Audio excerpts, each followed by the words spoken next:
a body hidden behind church doors, and a truth no one wants revealed. Welcome to Mystery Parlour. I am your host, Axen. Drop a comment and tell me where you're tuning in from. Your messages always brighten this journey. Now, into the story. Market day in Flaxborough was traditionally an occasion of mild bustle and mild relief. Bustle for those obliged to sell things, and relief for those who considered that even the faintest whiff of commerce offered the town a faint sense of purpose. On such mornings, the air filled with the scents of damp vegetables, anxious livestock, and the self-satisfied perfume of homemade chutneys whose jars had been polished into military readiness. Among this respectable chaos, the annual Ecclesiastical Architectural Heritage Exhibition, or as most residents preferred, the Church Door Show, occupied a modest corner of the parish hall. This year's display featured a solemn row of photographs, sketches, and several suspiciously ornate doorknobs that had been liberated from chapels long since demolished. Their presence produced pride among the organizers and mild unease among anyone with a sense of property law. Mrs. Agatha Brace-Girdle, chairwoman of the Flaxborough Heritage Appreciation Society, was engaged in telling a bored-looking Rotarian how few people truly understood the subtleties of perpendicular Gothic hinges when the interruption occurred. It began as a murmur, the sort of vague human disturbance that could just as easily signal a request for directions to the ladies' lavatory as some historic calamity. But the murmur grew, thickening, swelling, spreading like gossip in its nascent stage. Within moments, it acquired shape, then urgency. Someone had discovered a body. At first, the statement was received with a polite uncertainty. Flaxborough residents were not the type to abandon decorum for the sake of mere mortality. But when the words behind the church followed, decorum surrendered to curiosity. Mrs. Brace-Girdle inhaled sharply, though more in indignation that anything untidy should intrude upon her exhibition than in shock. "A body," she repeated to no one in particular, "behind our church doors. It is most inconsiderate." Across the hall, Mr. Lionel Cropper, the town clerk, adjusted his pince-nez with the solemnity of a man preparing for civic distress. "We mustn't leap to conclusions," he announced, thereby guaranteeing that everyone would do exactly that. By the time Inspector Purbright arrived, calmly, as if summoned only to advise on an overcooked sponge cake, the parish hall was in full, fluttering commotion. Purbright, tall and mild-mannered, moved through the small crowd like an apologetic heron, acknowledging greetings with gentle nods.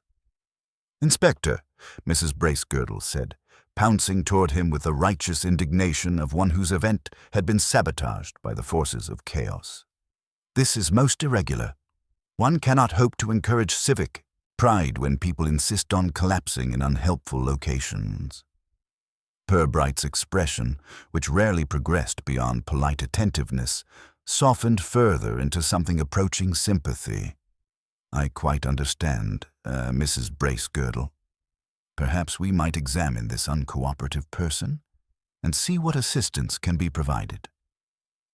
The body lay behind the great wooden doors of St. Luke's, just beyond the alcove where generations of choir boys had discovered the acoustic joys of illicit whispering. The man, middle-aged, respectably dressed, and at that moment profoundly still, was slumped as though resting after a poorly judged attempt to reorganize his life. Sergeant Love, already in attendance, stepped forward and saluted with an enthusiasm not shared by his facial expression. "Dead as anything, sir. Found by Mr. Pedley, the verger. Said he came out to fetch a box of hymn books and nearly tripped over him." "Indeed," Purbright murmured, kneeling to examine the unfortunate figure with the cautious air of someone approaching unfamiliar upholstery. He noted the man's jacket, well-tailored though worn, and the faint smell of wood polish about him. His hands, resting neatly as if posed by a nervous undertaker, bore small smudges of something grey and powdery.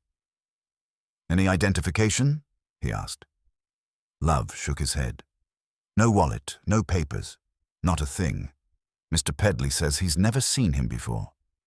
Purbright looked thoughtful, though only in the soft, private way that suggested thought was a long and gentle process. A visitor to the town, perhaps.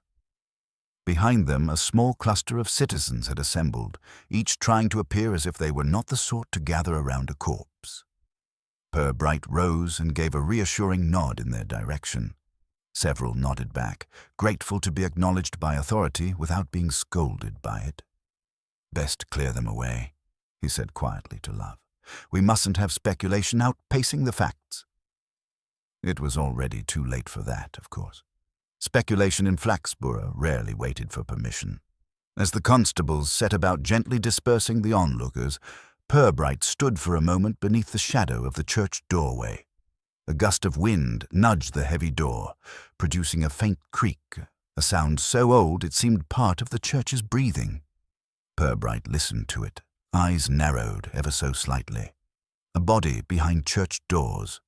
No signs of struggle, no identification, a touch of something on the man's hands, and an exhibition of historic architectural fittings in the parish hall.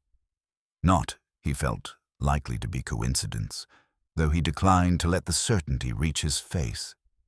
He sighed softly, brushing a speck of dust from his sleeve. It seemed the peaceful rhythm of Flaxborough was about to experience one of its occasional and reluctant disturbances.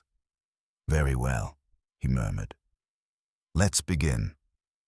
An hour after the discovery, the parish hall had settled into a strained quiet, as though the building itself sensed that chatter ought to wait for official permission.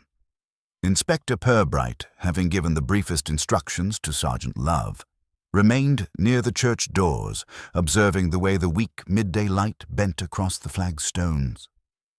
It was not the dramatic light beloved of crime novels. Flaxborough rarely offered such indulgences, but the commonplace, obliging sort that helped one see what one otherwise might overlook.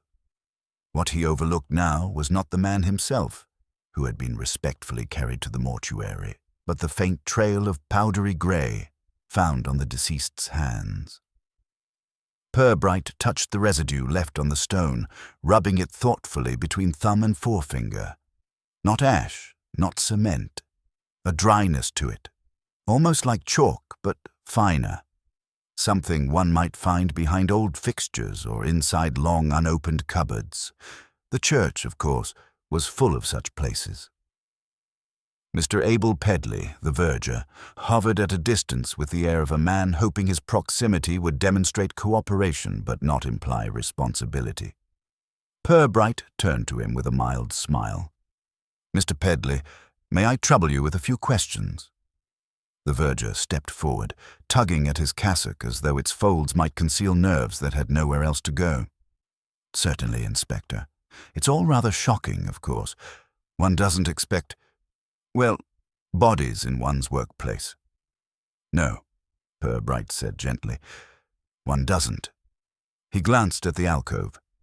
"You said you found him here." "Yes, sir. I'd come to fetch hymn books. The Thursday service boxes were left out of order again. Mrs. Pole's doing, I shouldn't wonder. She has a very careless approach to alphabetical systems. And when I stepped out, there he was, just sitting, as if waiting for someone." "Had you heard anything unusual beforehand?" Pedley shook his head. "Nothing. Only the usual market day din, though." He hesitated, and Purbright's eyebrow nudged upward in gentle encouragement. "Well, there was a sort of clatter earlier this morning. Not loud, just something dropping. I assumed it was workmen, though I can't think who would be doing repairs today." Purbright stored the detail away without comment. Love approached at that moment, holding a notebook with a mixture of duty and barely suppressed eagerness. "Sir, nobody in the hall claims to recognize the man. Mrs. Bracegirdle suggests he looked like a Methodist, though she admits she cannot support that with any evidence." "A valuable observation," Purbright murmured. "In its way." He turned again to Pedley. "Was the church locked when you came out?" "Oh, yes, Inspector. I unlocked it myself not half an hour earlier. We keep it shut most mornings. Light fingers about, you know. Last month, someone made off with a brass collection plate that hadn't been polished in years. I suppose even tarnish has value too. Someone. So the man could have entered only after you unlocked the door? Pedley nodded vigorously, relieved to be able to answer something with certainty. Indeed, I'm quite sure he wasn't here before. I'd have noticed. I'm very observant about my church. Purbright thanked him and excused himself with the softness of a man who preferred not to disturb anyone more than necessary. Outside, the market had resumed its usual volume, though now with the added density of speculation. Every face appeared to hold a private theory, some concocted over the last 10 minutes, others over a lifetime of imagining how excitement ought to appear in a town like Flaxborough. Mrs. Dora Speight, ambitious gossip and part-time haberdasher, intercepted Purbright near the greengrocer's stall. "Inspector," she whispered loudly, "I hear the poor man was stabbed, strangled, and possibly poisoned with foreign substances." "An impressive list," Purbright replied, "and remarkably swift work for someone sitting quietly against a door." She blinked at him, disappointed by his refusal to dignify her fantasy, and bustled off to adjust her version for someone more receptive. Purbright pressed on, heading not toward the station, but toward the rear lane that wound behind St. Luke's. At this time of day the lane was used mainly by delivery drivers and the occasional parishioner wishing to avoid being seen entering the vicarage. It was not the sort of place strangers wandered without purpose. He stood for a long moment, looking at the gravel path that led to a small wooden shed where the church stored seasonal decorations, old nativity boards, surplus hymnals, and numerous items that no committee dared throw away for fear of offending predecessors long dead. A faint grey dust smudged the latch. Purbright opened the shed door slowly. Inside, the air carried the scent of aged hemp, neglected timber, and the faint sweetness of incense that must have been spilled years ago. On one of the shelves, recently disturbed, lay a narrow strip of decorative molding. Carved wood, once gilt, now dulled. It seemed harmless enough, save for the fact that one end bore the same powdery residue from the dead man's hands. Love appeared behind him after a minute or two, slightly breathless from the effort of navigating the narrow lane. "Sir, I've spoken to the vicar. He's quite distressed, but insists he knows nothing of the man. Says the church receives visitors, of course, but he can't recall this one." Purbright gestured toward the molding. "Someone came in here this morning. Our deceased seems to have handled this." Love leaned closer. "Odd sort of thing to steal, sir." "Not to steal," Purbright corrected softly. "To inspect." Love frowned. "But why would anyone come to look at a bit of old wood?" "That," Purbright said, "is an excellent question." He stepped back out into the lane, letting the shed Dr. fall shut with a tired sigh. "Let us consider what would draw a stranger to a church, handle an object stored out of sight, and then sit himself down behind the great doors as though waiting or resting from some small but significant exertion." Love followed him uncertainly, the furrows in his brow growing deeper with each sentence. "And there is another question," Purbright continued, lowering his voice, though no one else was near. "Where might that gentleman's belongings be? A person does not simply arrive without so much as a handkerchief, yet no sign of his effects has turned up." "You think someone's taken them?" Love asked. Purbright merely inclined his head, neither confirming nor denying. "We shall find out soon enough."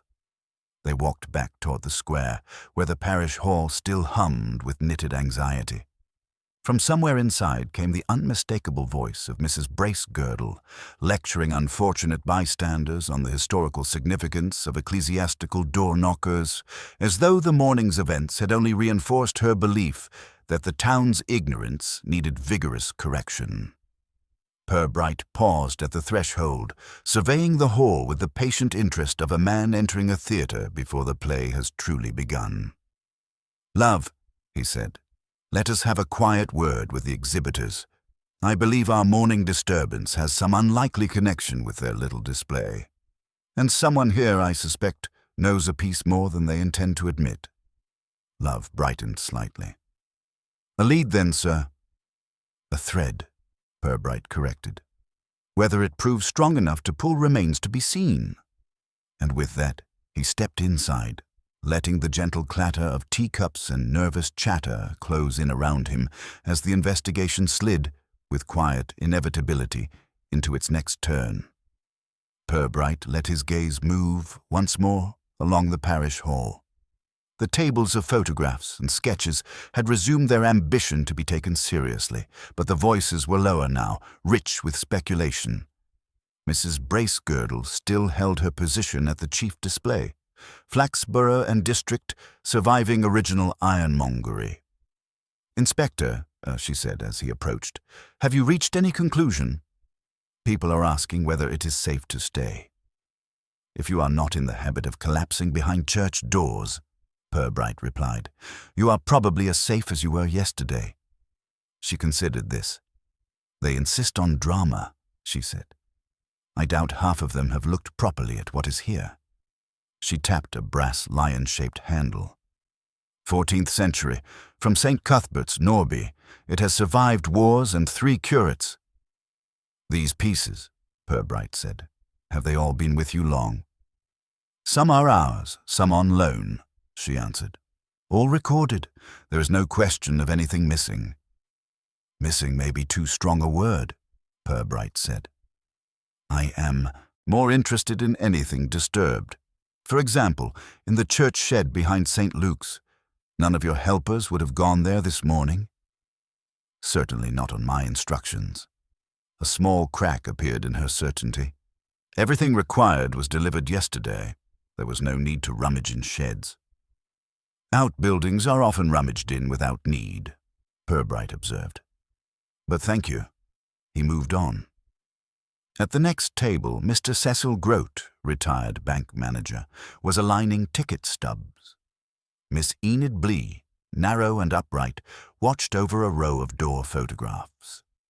"Mr. Grote, Miss Blee," Purbright said, "did either of you use the side entrance this morning, the path past the shed?" Both shook their heads. Miss Blee spoke first. "I came yesterday afternoon," she said. "I checked every object on the list. Twice. If anything had vanished, I should already have raised it. But someone has been in the shed today," Purbright said. "Quite recently." There was a pause. Grote rearranged his stubs. Miss Blee's lips thinned. "At least one person," she said. "Mr. Pargeter." "Who is Mr. Pargeter?" Purbright asked. Grote brightened. "Our sponsor's representative, Eastern Counties Mutual Building Society. From Norby. He arranged the grant."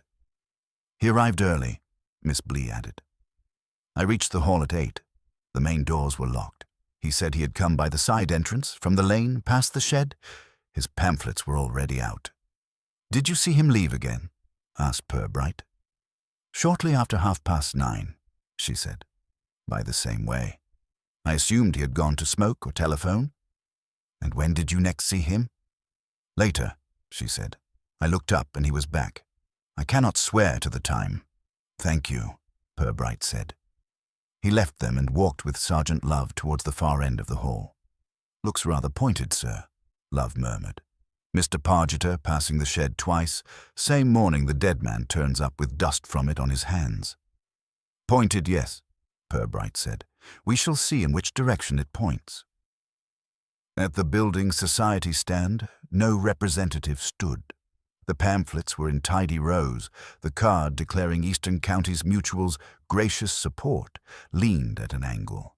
Behind the table was an empty chair and a paper cup with a brown ring inside. "Sir," Love said quietly, "Mrs. Blakeney sold Mr. Pargeter a bun about 20 minutes ago. She says he popped out for a proper lunch. No one seems to have seen him since." "People do pop out," Purbright said.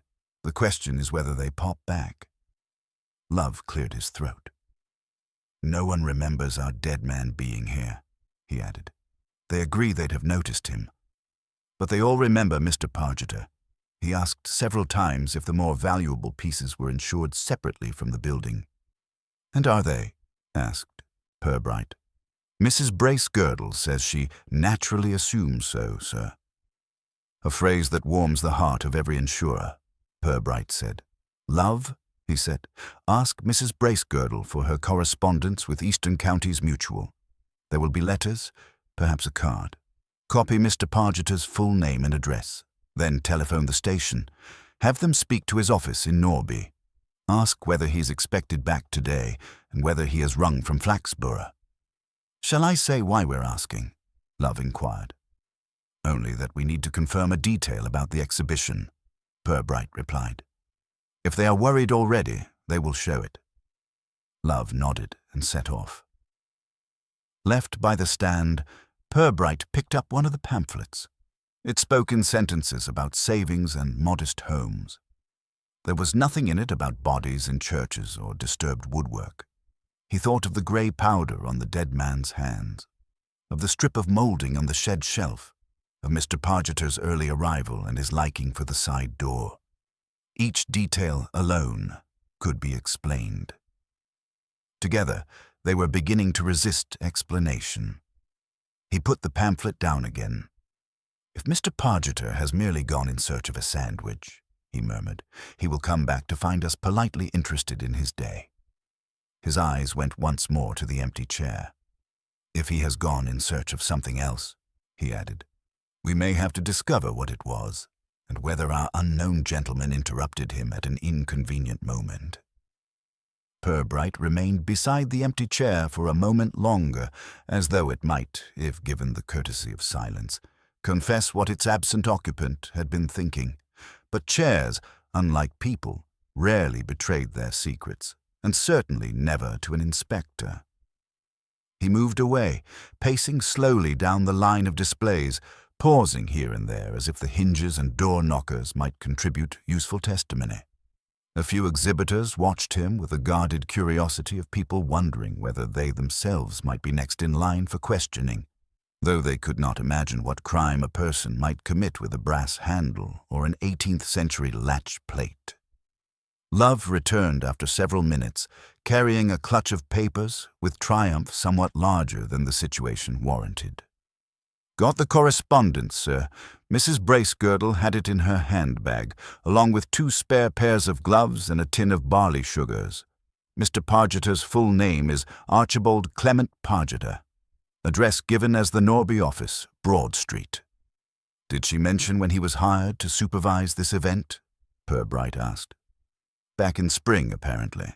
They funded the display as part of their community cultural engagement. Mrs. Bracegirdle says he took a very professional interest in everything, wanted to check the locks on the parish hall doors himself. Most bankers, Purbright said, trust doors to behave according to schedule. To examine them too closely suggests a level of enthusiasm bordering on the personal. Love smiled faintly. The station rang back, sir. Eastern Counties Mutual say Mr. Pargeter hasn't been in touch today. They expected him at 11 for a meeting. He didn't arrive. Purbright let this information settle into place. Did they sound concerned? Well, Love scratched his chin. The secretary said he's not always punctual and that they'd assumed he'd been sidetracked by a client. But when we asked whether he was supposed to be in Flaxborough today, she paused a bit too long before saying yes. Purbright inclined his head in thoughtful agreement. Concerned then, but not yet alarmed. Across the hall, a chair scraped. Miss Blee was reorganizing her photographs with the air of someone attempting to restore moral order. Purbright glanced toward the exit. Love, I think we should pay a short visit to Mr. Pargeter's lodgings. Mrs. Bracegirdle mentioned he was staying at the Old Partridge overnight. Love brightened. Right away, sir. They left the parish hall, stepping into the drift of market chatter. Purbright walked at his usual steady pace, which always made Love feel he ought to lengthen his stride without appearing to hurry. The Old Partridge, a broad-fronted inn with ideas considerably above its recent custom, stood 2 streets away. Inside, the air smelled of polished wood, beer mats, and the faint sadness of carpets overdue for replacement. Mrs. Hardiman, the landlady, appeared from behind the bar with the slightly theatrical briskness she used when faced with official visitors. "Inspector Purbright, I suppose this is about the business at the church?" "Indirectly," he said. "We're trying to find Mr. Pargeter. Has he returned since this morning?" "Not since breakfast," she said. "He left at 8:30. Smart jacket, briefcase. Said he'd be back for lunch." "Did he say where he was going before the exhibition?" "Something about checking arrangements," she replied. Very proper sort. Polite, but nervous too. Kept asking whether his room had been disturbed, as if anyone here would go poking about. She folded her arms, affronted by the suggestion. "May we look at his room?" Purbright asked. "Of course. He's paid up till tomorrow." She led them upstairs. Room 6 was small, but respectably kept. A bed neatly made, a suitcase half closed on the luggage rack, and papers spread across the small writing table. Purbright approached them with deliberate care. There were pamphlets, an exhibition schedule, and on top, a folded sheet of lined paper with hurried writing. "Sir," Love said, leaning over his shoulder. "He's written a list." Purbright read aloud, slowly. "Hall inventory, St. Luke's moldings, hinge bracket, verify original, confirm insurance certificate, meeting?" He paused over the final word, followed by a question mark written with a pressure that had torn the paper slightly.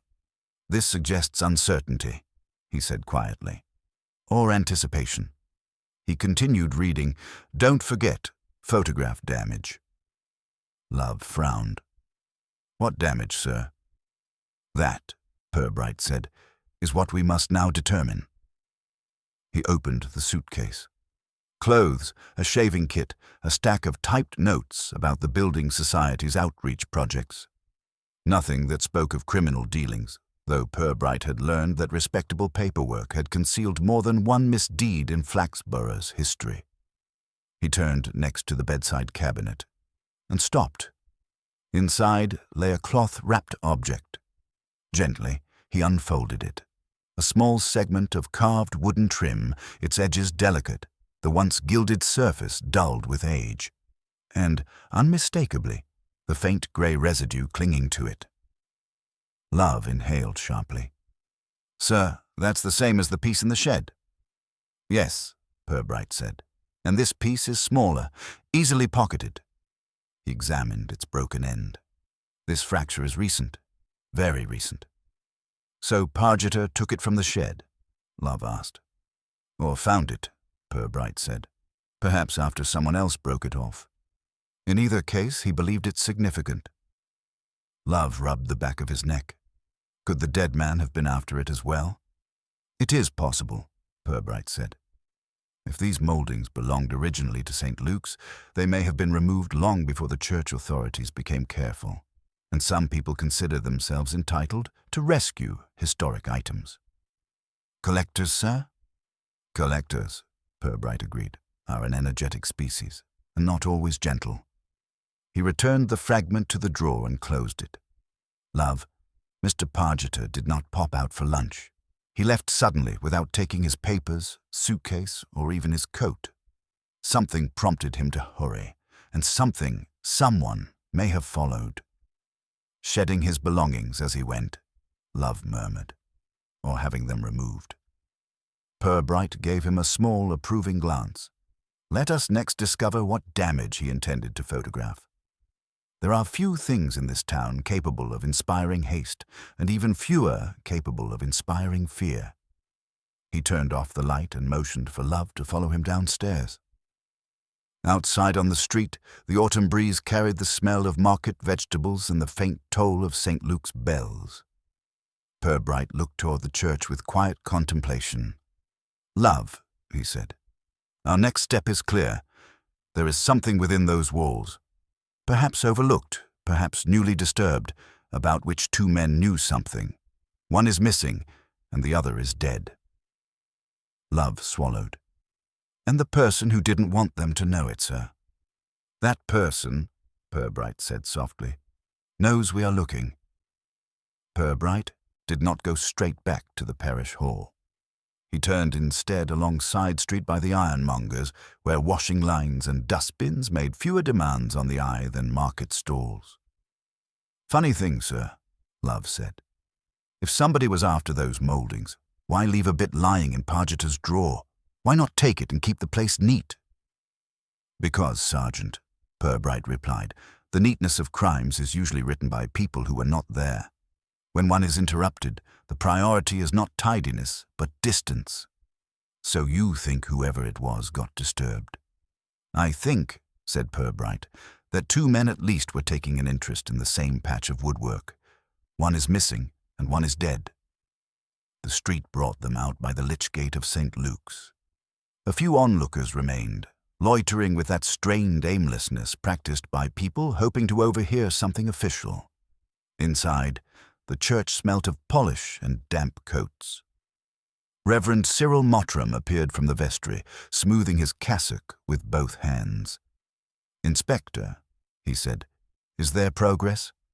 I keep thinking I ought to be doing something useful, but the only thing I can think of is polishing the lectern." "You might allow us to trouble your woodwork a little further," Purbright said. "I understand certain pieces once went missing quite legitimately." Mottram coloured faintly. "Ah, the great modernization. Before my time, I assure you. Decorative bits taken down and sold for the installation of electrical illumination." "Is there a record of what was removed?" asked Purbright. "In the vestry minutes," Mottram said. "We will look at them shortly. First, there was mention of a piece coming loose at one of the doors." "Yes, the north door. Mr. Pedley spoke of it last week."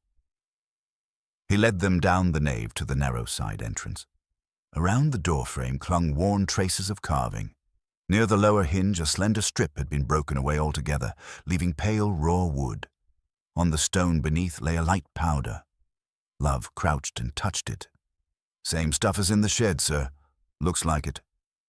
"And like what we saw on our dead man's hands," Purbright said. "He put them here, I think, or somewhere very close." Mottram frowned. "But why break it off? There's hardly enough to justify theft." "A person does not choose a place like that without reason," Purbright said. "Some shapes are recognized by people who have seen them before." Mottram considered. "There are a few who might notice such things. Locally, anyway. Mr. Kersey, the antique dealer, is forever asking whether we have forgotten any old fittings in cupboards. Mr. Elgood, who once restored organs, still complains about what was stripped out years ago, and we had a stranger at Evensong a fortnight back. Middle-aged man, quiet, sat by this door. Afterwards he asked how old the carvings were." "Would you know? Him again?" "I think so," Mottram said.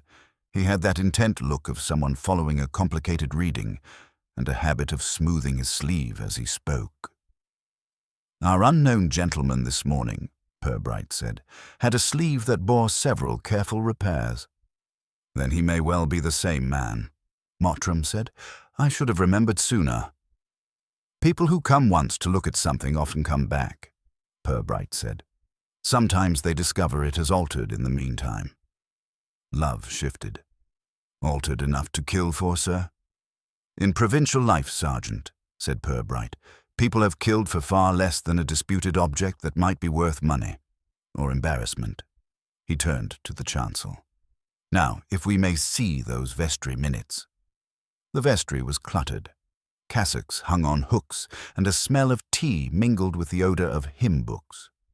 Mottram hauled a cardboard box from a cupboard and set it on the table. Inside lay notebooks tied with string. "They go back to 1910, he said. "Earlier ones are in a hand I prefer not to confront after lunch." "Let us begin with what we can read," Purbright said. "Here we are. Resolved that certain decayed decorative elements be removed and, if saleable, disposed of to Mr. Horace Bleaney, dealer in antiquities. Proceeds to be applied to installation of electric lighting. Dated 1926. Mottram winced. "Yes, we sold our inheritance for switches. Mr. Bleaney's shop is still going, in a sense. It became Kersey's Antiques." So Mr. Kersey has succeeded not only to the premises, Purbright said, but possibly to the knowledge of what was taken from here and where it ended. And you think our man behind the doors was one of those persons? I think, said Purbright, closing the book again, that he knew enough to be interested in this particular strip of carving. Perhaps he had seen its twin somewhere else. In any case, he came here twice that we know of. The second time, he did not leave on his own legs. The vestry clock ticked. What will you do now? Mottram asked. Now, Purbright said, Sergeant Love will inquire what Mr. Kersey remembers about Mr. Bleeny's acquisitions and his own customers, particularly those who have recently developed a taste for church woodwork. And I, he added, shall attempt to discover who in Flaxborough is most alarmed by the thought that a quiet man in a patched sleeve may have recognized something they thought safely forgotten. Sergeant Love set off towards the high street with the tread of a man entrusted with something delicate. Purbright watched him disappear, then turned back across the damp square to the parish hall. The drizzle had grown steadier, thinning the market. Indoors, the exhibition persisted. Voices had dropped to a murmur. Mrs. Bracegirdle sighted Purbright and bore down upon him. Inspector, I trust you are nearer to bringing this ghastly episode under control. People keep asking me questions I cannot answer. Then perhaps I might supply you with some of my own, Purbright said. Did you notice our visitor in the brown suit before he became more dramatically interesting? He spent a good while at the photographs of St. Luke's, she said. I assumed he was a joiner. And yes, she added with a small shiver, I dare say he is the same man they carried through. Did he speak to anyone? To Mr. Pargeter. It was the only time today Mr. Pargeter has looked like a man capable of independent feeling. They were at the case with the Norby Chapel latch. I heard Mr. Pargeter say, you won't find anything like that locally. And the other man answer, I already have. Then they moved out of range. And afterwards? The quiet man went out.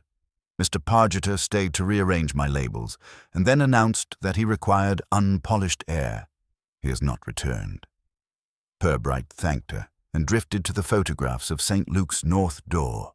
One image showed the carving intact, the now missing strip a band of foliage and small beasts. The caption read, Decorative moulding rescued from St. Luke's during modernization works and later returned. Someone had underlined rescued. You do not like that word, Inspector.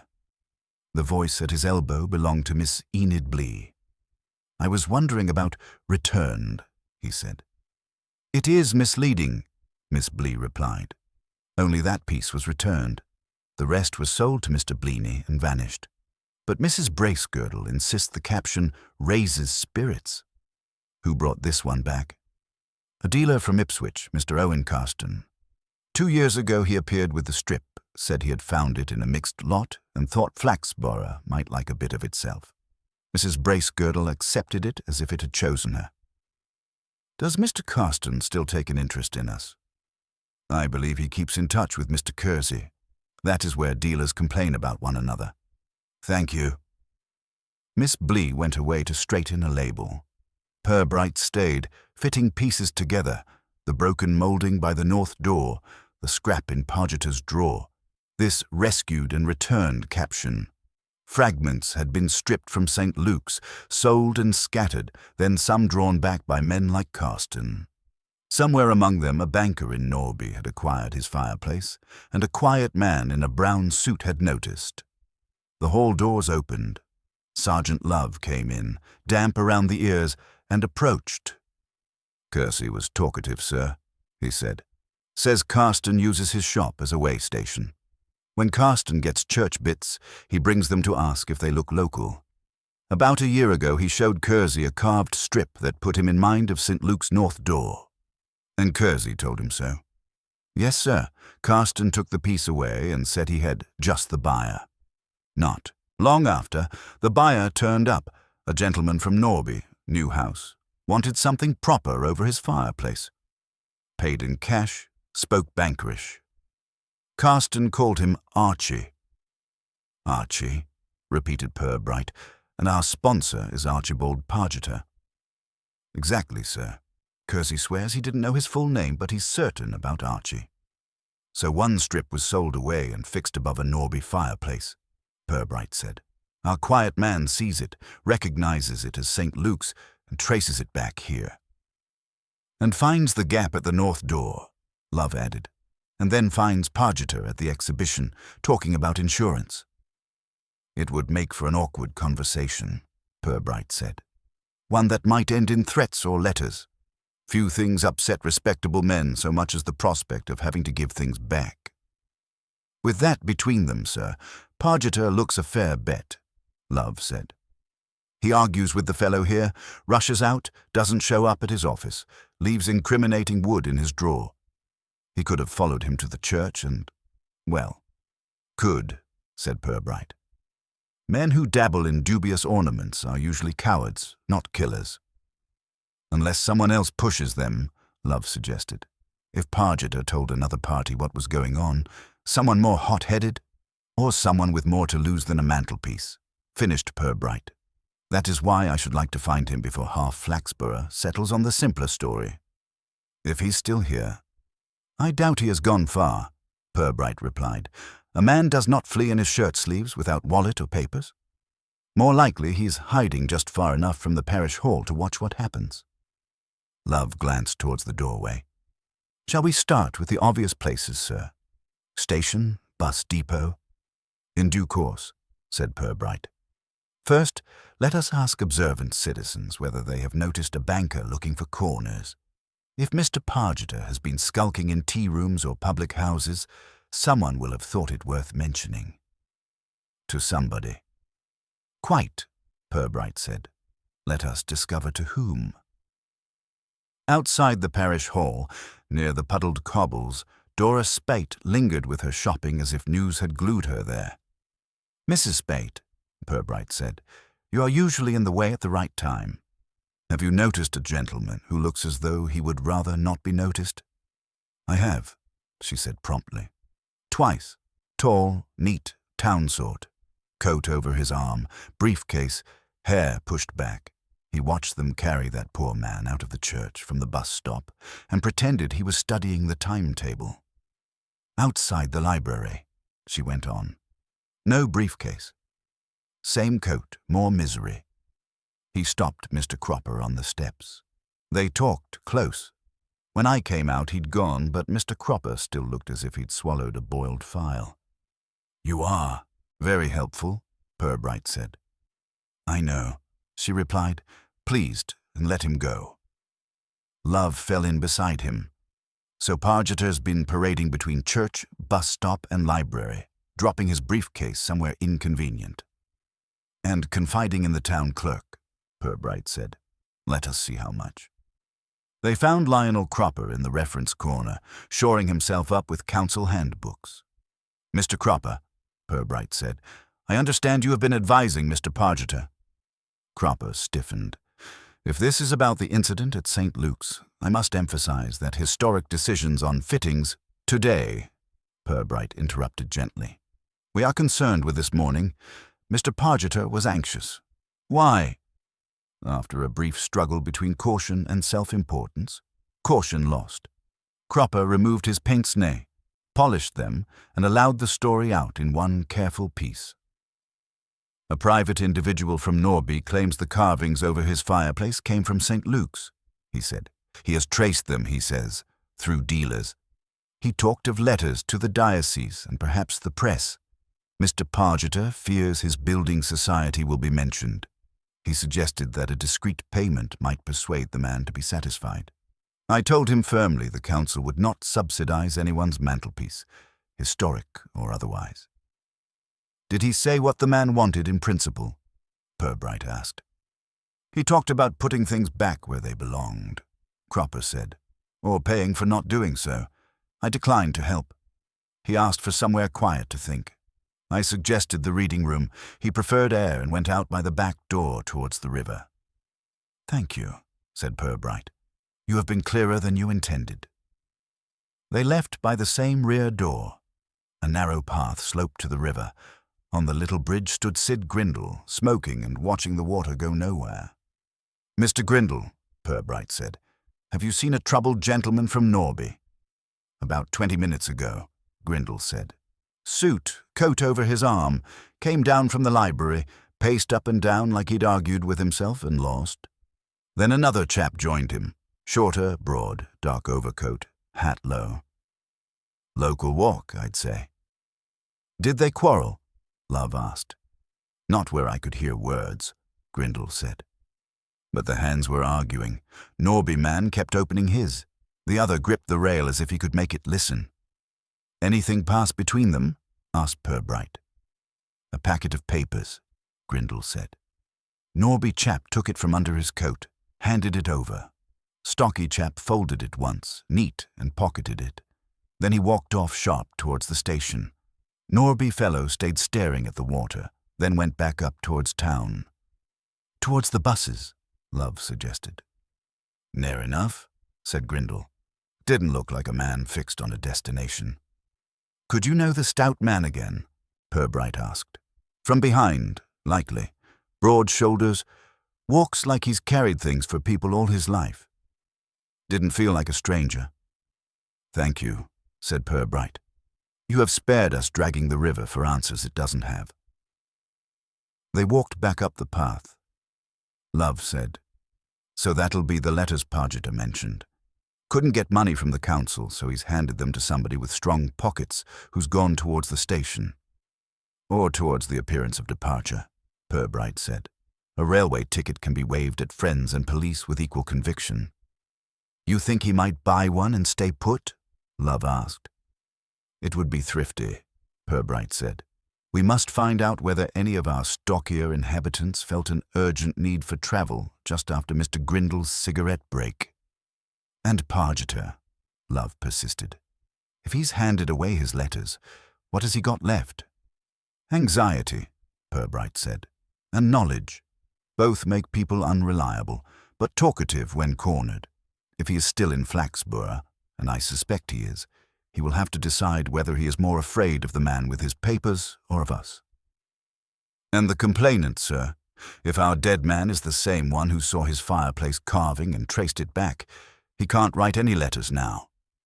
"No," said Purbright, "but the letters he already inspired may be on their way, in a broad pocket, and somebody in this town will be calculating how much trouble they can cause if they arrive in this quiet town." He paused, listening to the muffled market sounds drifting back. "Let Sergeant Love investigate tickets," he added. "I shall return to the vestry minutes and see which respectable names from 1926 have descendants who look as if they might lean on a bridge rail rather harder than necessary." Purbright left Love at the corner of the square and walked back toward St. Luke's with the measured tread of a man returning to an unfinished paragraph. Inside the church, the air had thickened with late afternoon dimness, the shadows pooling around the pews in a sober, churchly manner that discouraged speculation or encouraged it in a quieter key. The vestry minutes still lay where Mottram had left them. Purbright untied the next bundle, dated 1927-1938, and began turning pages with the patient resignation of someone accustomed to finding the beginnings of modern misdeeds buried in old handwriting. The name he sought, if indeed he knew which name he sought, did not present itself at once. The minutes were occupied with heating repairs, choir disputes, and a lengthy wrangle over the purchase of a new carpet. But eventually a page from 1931 offered something more promising. Reverend Mottram returned just as Purbright leaned closer. "You've found something?" the vicar asked, clutching a tray of tea as if it might offset responsibility. "A committee," Purbright replied, "with a strong interest in economy and a weak interest in conservation. Here, Mr. T. Elgood proposed that remaining decorative mouldings be removed for repair and, if unsuitable for reuse, sold." "Elgood," Mottram repeated. "I mentioned him, didn't I? Used to restore organs. Retired now. Still gives opinions freely." "And is he the sort who might lean heavily on a bridge rail?" Mottram hesitated. "He is the sort who would lean heavily on anything that kept someone else from removing it." Purbright closed the book. I shall have a word with him. If Mr. Elgood sold what remained of the carvings, he may recall who else knew their value. He left the church and set out for Crossley Lane, where Elgood lived in a house that oscillated between genteel decay and vigorous clutter. The gate hung open.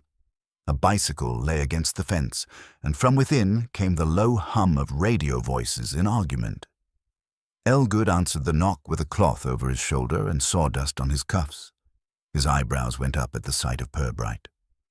"Ah, something wrong with the organ again?" "Not the organ," Purbright said. "The past." "That's a broader diagnosis," Elgood replied, standing aside. "Come in." The living room was a negotiation between furniture and tools. On the mantel stood a pair of ornate wooden brackets, clearly old, clearly church-born. Elgood followed Purbright's gaze. "Leftovers," he said. "Bits I couldn't place. Nice things, wasted on Methodist lofts." "May I ask," Purbright said, "what you remember about the mouldings removed from St. Luke's during your tenure?" Elgood settled into a chair with the air of a craftsman preparing to recount something he had long suspected would be needed. "Most of it went before my time. Bleeny bought them in the 20s. When I started, there were a few lengths still in the vestry cupboard. Forgotten, neglected. I took charge of them, tried to match them. Some I sold on with the committee's blessing. Some I kept. And some," Purbright said, "found their way to Norby." Elgood blinked. "Norby? Who told you that?" "A man who travelled some distance to compare what he saw over a fireplace with what he found in our north door," Purbright said softly. "He came here twice. The second time he did not leave alive." The radio crackled. Elgood's hands tightened on the arms of his chair. "Did he come here?" Elgood asked. "He went first to the exhibition," Purbright said, "where he met Mr. Pargeter. A conversation passed between them. Afterwards, the man went to St. Luke's. Later, he was found behind the door." Elgood exhaled. "So that's why you're here. You think I think you know who else has shown interest in those mouldings," Purbright interrupted gently. "You have the eye of a historian, Mr. Elgood, but also the memory of someone who has seen many hands reach for valuable scraps." Elgood rubbed his forehead. "There's one," he said slowly. "One who asked too many questions this spring. Bert Elgood is my nephew, porter at the station. His friend, George Bletchley, the haulier, has a habit of sniffing around antiques. Claims he's got buyers. He came to me, asking whether St. Luke's had anything left. Wanted measurements. Said he'd seen a fragment on someone's mantel." Purbright's expression shifted only by the faintest degree. "George Bletchley," he repeated. "Broad man, dark coat, low hat?" "That's him," Elgood said. "Walks like he owns whatever he steps on. Why, did he—" "He met with Mr. Pargeter on the river bridge not an hour ago," Purbright said. "Taken possession of certain papers and walked away briskly." Elgood rose and crossed to the mantel, running a hand across one of the brackets. "Did Pargeter tell him the whole thing?" "Enough," Purbright said. "Enough to interest a man who has buyers, as you put it." Elgood grimaced. "Bletchley's trouble. Always has been. Wants to deal without knowing the history, or knowing and not caring.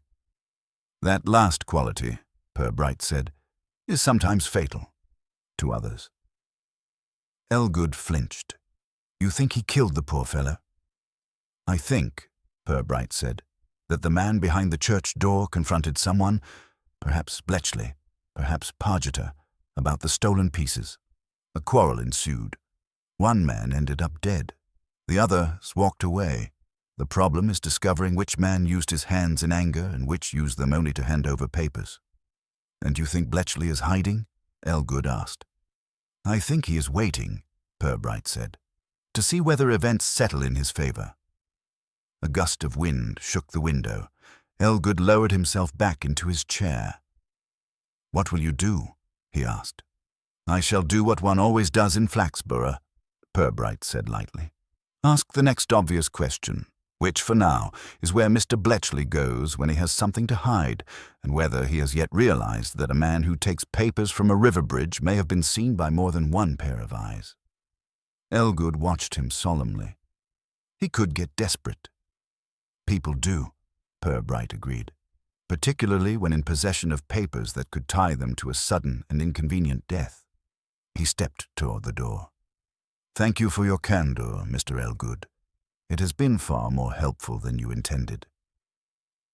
Outside, the dusk had deepened into that ambiguous half-light peculiar to small towns, soft enough to comfort, dark enough to mislead.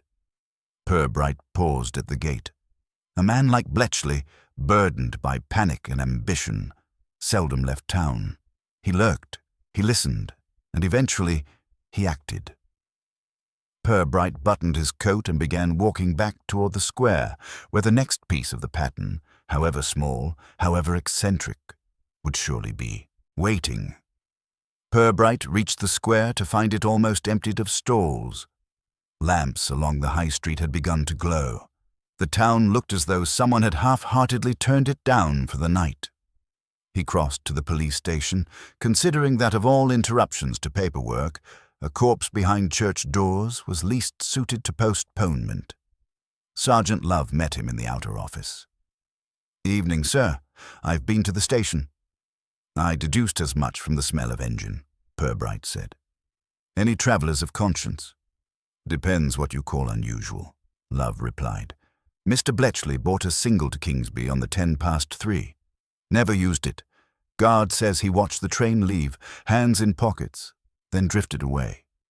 Nobody remembers him at the front exit." "Which leaves the back," Purbright said, "and the alley that rejoins the river path." "There's more. The clerk remembers Pargeter, too. Came about the same time, asked prices for Norby, then changed his mind. Looked, clerk says, like a man afraid of going home and more afraid of staying put." "A painful equilibrium," Purbright murmured. "So both gentlemen have flirted with departure and chosen indecision. Where does a worried banker go when he has rejected trains and perhaps his lodgings?" "I'd have said the old Partridge," Love answered. "Too conspicuous," said Purbright. "A man who wishes to be invisible avoids the place his name is written down. Somewhere dark, where everyone looks the same way." "The Regal," Love said. "Cinema." "Let us see," Purbright agreed. "Which tragedies are better attended this evening, those on film or those provided locally?" The Regal's lobby smelled of carpet and lemonade. A few patrons drifted towards the auditorium. The girl in the ticket booth looked up from a magazine. "Inspector, not with the ashtray again." "Not tonight," he said. "We're looking for a gentleman from Norby who believes darkness is a disguise. Tall, neat, worried, carrying more conscience than luggage." "Oh, him? Came in for the early show, sat at the back, went out during the newsreel, left his program, looked like he ought to be writing letters instead." "Did he speak to anyone?" asked Purbright. "Only to ask when the last bus goes. I told him 9:15 from the square. He thanked me like it was bad news." "And he hasn't returned?" "I'd have noticed. He kept watching the exit." Outside, the evening had tightened. The square was acquiring the hollow sound of a room that has just been swept. "So Pargeter is somewhere between cinema and bus stop," Love said. "Bletchley between station and river, and our dead man between Norby and the church." "They have met," Purbright said. "What we lack is an agreed account of the conclusion." A cry came across the square. "Inspector! Inspector Purbright!" Mr. Kersey, the antique dealer, hurried towards them, coat flapping. "They've been in my shop," he panted. "Back room, lock forced, boxes opened, things shifted, and something gone, I'm sure, though I can't yet prove which. One doesn't label one's best stock for thieves." "Burglars with taste," murmured Purbright. "When did you find this?" 5 minutes ago, closing time. Whoever it was knew where to look. They ignored the stuff in the window." "Anyone hanging about earlier?" "Only the usual browsers, and Bletchley's lorry in the lane after 3. I assumed he was after potatoes. If he's turned to culture, I'll bolt the door in daylight." "On the contrary," Purbright said. "Culture appears to have turned to him. Show us." Kersey's premises, wedged between a travel agent and a tobacconist, greeted them with an aggressive doorbell. Behind the counter, a curtain hung askew. The back room had the tidy disorder of a search by someone fussy. Boxes gaped, papers were folded back. There were blanks where objects had been lifted. On one shelf, an oblong patch of cleaner dust marked where something long had rested. A faint grey residue smudged the edge. "Recognize that vacancy?" Purbright asked. Kersey's mouth tightened. "One of Carston's strips, carved wood. I always thought it matched the bit at St. Luke's. I was keeping it till he found a buyer with both taste and money." "Bletchley," Love said. "It would suit his new ambitions," Purbright replied. "A man who has just discovered that old wood translates into cash and leverage might crave the set, especially if he imagines possession gives him some control over the story that links church, dealers, and Norby fireplaces. Or over who gets blamed for the man behind the church doors," Love added. "Just so," said Purbright. "If our River Bridge friend now owns both letters and at least 2 strips of carving, he also owns a means of pestering Pargeter, alarming the council and confusing the history of St. Luke's to his advantage." Kersey sniffed. "It's a very small advantage if it involves breaking my lock." "Compared with the charge of murder," Purbright said, "it is almost a privilege." He turned to Love. "Somewhere not far from here, a banker is trying to decide whether to trust us or a man whose idea of bargaining includes visiting back rooms after hours." "And if Bletchley finds him first," Love said quietly. "Then," Purbright replied, "we may have another silent figure in a badly chosen place. I think, Sergeant, it is time Mr. Pargeter were offered the experience of discovering that the police of Flaxborough are his safest audience." Purbright and Love left Kersey's shop with a sense that the evening had tightened into a narrower corridor, one in which Pargeter could no longer wander without soon meeting someone, either by help or by harm. The square had thinned to a few drifting figures. A bus rumbled away from the far stop, leaving behind the particular silence that follows departures in small towns, as though the street holds its breath for whatever remains behind. "9:15 bus," Love murmured. "If Pargeter meant to catch it, he's either missed it or thought better of it. Or been persuaded otherwise," Purbright said. "Let us locate the only places a man loitering between cinema and bus stop might choose for shelter." They checked the tea shop, dark, the post office, shuttered, the doorway of Stott's chemist, unoccupied. But as they passed the narrow lane beside the library, Purbright paused. A cough floated out from the gloom, a hesitant one, the kind a man makes before stepping into or out of trouble. Purbright gestured to Love, and they approached the lane quietly. Pargeter stood halfway down, hard against the wall, clutching his coat and watching the entrance as if expecting the shape of a threat to arrive at any moment. When he saw Purbright, the relief was nearly painful to witness. "Oh, Inspector, thank God, he breathed, stepping forward shakily. "I didn't know what to do. I didn't know whether—" "It is usually safer," Purbright said calmly, "to finish a sentence before abandoning it." Pargeter swallowed. "I'm afraid that haulier, Bletchley, he took my papers, my notes, threatened to sort things out if I talked to anyone. Then he vanished. I've been walking in circles waiting for him to come back. I thought he was behind me all the way from the river." "He may well have been," Purbright said. "What precisely did he threaten?" "To make sure everything was tidied up. That's what he said, and he had something in his coat. Something heavy." Pargeter shuddered. "He said if I kept quiet, he'd fix the whole nuisance. And if I didn't—" Love stepped forward. "Did he admit anything about the man from Norby, the one who died? Only that the fellow had pushed too far, that he'd made trouble where it wasn't needed.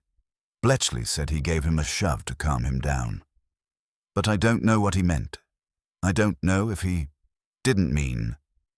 Pargeter's voice cracked. Purbright gently steadied him by the arm. Mr. Pargeter, he said, the safest place for you is now the police station. You will tell us everything. Slowly. Properly. But Bletchley could be anywhere, Pargeter whispered. He has my notes. If he thinks I'm speaking... Purbright caught the flicker behind Pargeter's eyes, an instant before the man spun round. A shadow moved at the far end of the lane. Heavy set, hat low, not approaching, simply standing like a punctuation mark, waiting for its sentence. Sergeant, Purbright said softly, if you would be so good. Love was already moving. He trotted down the lane with the purposeful tread of a man eager to outpace doubt. The figure shifted, half-turned, then stepped back into the darkness. By the time Love reached the corner, the lane was empty but for a faint scuff on the cobbles. He's gone, sir, Love called back. Into the ginnel behind the butcher's. He won't go far, Purbright replied.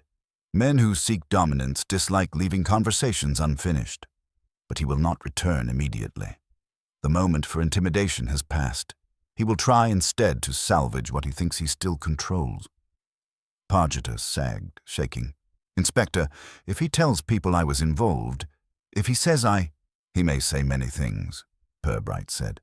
Most will be wrong, but before he says any more, we must understand the true sequence. They guided Pargeter across the square. The station at this hour seemed almost benign, its light casting a domestic glow rather than an official one. Inside, Purbright settled Pargeter in the small interview room. He declined tea twice before finally accepting it at the third offer, a sign to Purbright that the man was beginning to trust his own safety, at least enough to drink something unthreatening. Begin, Purbright said kindly, from the moment the gentleman from Norby saw your fireplace. Pargeter stared at his hands. He came 3 months ago, said he recognized the carvings, said they belonged to St. Luke's. I denied it. I panicked. Then he told me he had proof from dealers. He wanted to make things right. Either the carvings returned or compensation paid. And you feared the embarrassment? Purbright asked. The scandal, Pargeter corrected miserably. A building society sponsoring a heritage exhibition while its own representative had bought part of a heritage building. Illegitimately. I tried to negotiate. He grew firmer, and then Bletchley heard. How? Love asked. I mentioned it to him, Pargeter whispered. I thought, he knows the dealers.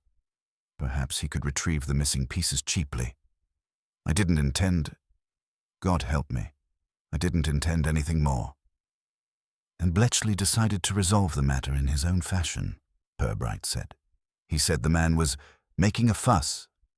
He followed him. I told him not to.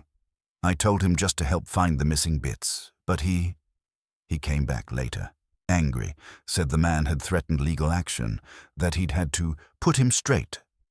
I didn't know what that meant until I heard about the body. Love's shoulders tightened. So Bletchley shoved him, hard enough maybe to knock him down behind the church door.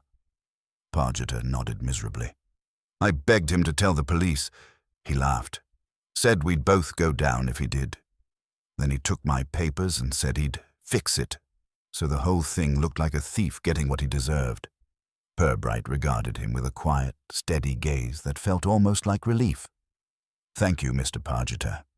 Truth, while painful, is usually simpler than the stories we try to construct around it. So what happens now? Pargeter asked. Now, Purbright said, rising, we find Mr. Bletchley while he still believes himself capable of steering the narrative. Men who carry heavy things in their coats rarely possess patience. With the evidence in his pocket and the paths he knows best behind him, his next move will be toward consolidation. Love blinked. Meaning, sir? Meaning, Purbright replied, reaching for his coat. He will attempt to collect the one person left who can tie him to the first death. Pargeter swallowed. You mean me? Purbright nodded gently. I'm afraid so. But you are, for tonight, no longer available. He turned to Love. Gather 2 constables. Quietly. We shall take a stroll down the alleys leading from the butcher's yard. Our friend Bletchley has an instinct for corners. I should like to meet him at one of them, preferably before he chooses one for Mr. Pargeter. Outside, the night had grown sharper. Purbright stepped into it as though stepping into a logical conclusion. Come, Sergeant, he said. Our haulier has tidied enough for one evening. Let us see how he enjoys being put in his proper place. Purbright and Love moved through the narrow lanes behind the square with the assured slowness of men who understood that haste was rarely an ally in Flaxborough. The constables flanked the adjoining yards, their boots muted on the damp cobbles. A cat darted across the way, the only creature showing any real urgency. Ahead, between the butcher's back gate and the stack of old crates used for deliveries, a shape shifted, broad, tense, unmistakable. Purbright raised a hand to halt Love. "Evening, Mr. Bletchley," he said in a tone of mild courtesy, as though greeting a neighbor rather than a hunted man. Bletchley froze. For a moment, he said nothing. Then he stepped forward, shoulders squared, chin raised with a bravado that had begun to crack. "Inspector," he said, "out late, aren't we?" "Late enough," Purbright replied, "to meet a man who is carrying more items than belong in his coat pocket, and more guilt than belongs in his conscience." Bletchley's hand twitched, sliding toward the inside of his coat. "I wouldn't," Love said, stepping forward with quiet firmness. Purbright's voice remained gentle. "Mr. Bletchley, the papers you took from Mr. Pargeter will not protect you, nor will the fragment from Kersey's shop. You have assembled quite a collection of trouble, but I'm afraid none of it is portable." Bletchley swallowed. "That fellow from Norby, he shouldn't have tried to blackmail a decent working man. He came at me with threats, said he'd bring lawyers, newspapers, ruin my business." "Your business," Purbright said mildly, "being the acquisition of objects not strictly yours." "I don't steal," Bletchley snapped. "I rescue, same as the dealers." Purbright nodded as though considering this. "A noble calling, but rescuing rarely requires pushing a man hard enough to send him backwards onto stone." Bletchley's eyes flickered. "It was an accident. He grabbed me. I shoved him off. He fell. He didn't move. I panicked and decided to tidy the scene," Purbright said, taking his notes. "And when Mr. Pargeter became inconvenient, you attempted to tidy him as well." "He talked too much," Bletchley muttered. "And he wanted out. If he'd kept calm, if he hadn't run to you—" "He didn't," Purbright said softly. "We came to him." Bletchley's mouth opened, then closed. The realization dawned slowly. "It's over," Love said. "No good making a scene." Bletchley's shoulders sagged. He drew out the folded packet of papers, Pargeter's notes, creased and damp, and held them like an apology. "They made it sound valuable," he said hoarsely, "like a piece of history. I thought if I just got the rest, if I made it all match, someone would pay good money for it." "And someone did," Purbright said, "but not in the way you expected." 2 constables stepped forward. Bletchley did not resist. The broad figure that had loomed in lanes and markets seemed suddenly smaller, shorn of purpose, diminished by truth. As they led him away, Purbright caught Love's eye. "A man who thinks himself custodian of history," he murmured, "is often merely trying to rewrite his own." They returned to the station, where Pargeter sat with clasped hands and the look of a man uncertain whether deliverance or doom awaited him. When Bletchley was brought through the door, he flinched, then sagged in relief as the haulier was taken past without a word. Purbright sat opposite him. "Mr. Pargeter," he said, "your involvement, while misguided, does not amount to murder, but your fear and secrecy allowed a dangerous man to operate unchecked. You will answer for that, in detail." Pargeter nodded, swallowing hard. "I will. Anything. Just no more hiding." "Hiding," Purbright said gently. rarely improves matters, even behind church doors. When Pargeter had been ushered away to give a full statement, Love exhaled deeply. "Well, sir," he said, "that's the shape of it then. Bletchley pushed the Norby fellow, stole the fragment, tried to blackmail or silence Pargeter, and got himself caught trying to tidy up his own evidence. A tidy man, Purbright said, but not a careful one." They walked back into the night air. Flaxborough had begun folding itself into its late routines. Lamps dimming, curtains drawn. A dog barked once with the vague authority of a creature who believed itself responsible for the entire street. "What will happen with the woodwork, sir?"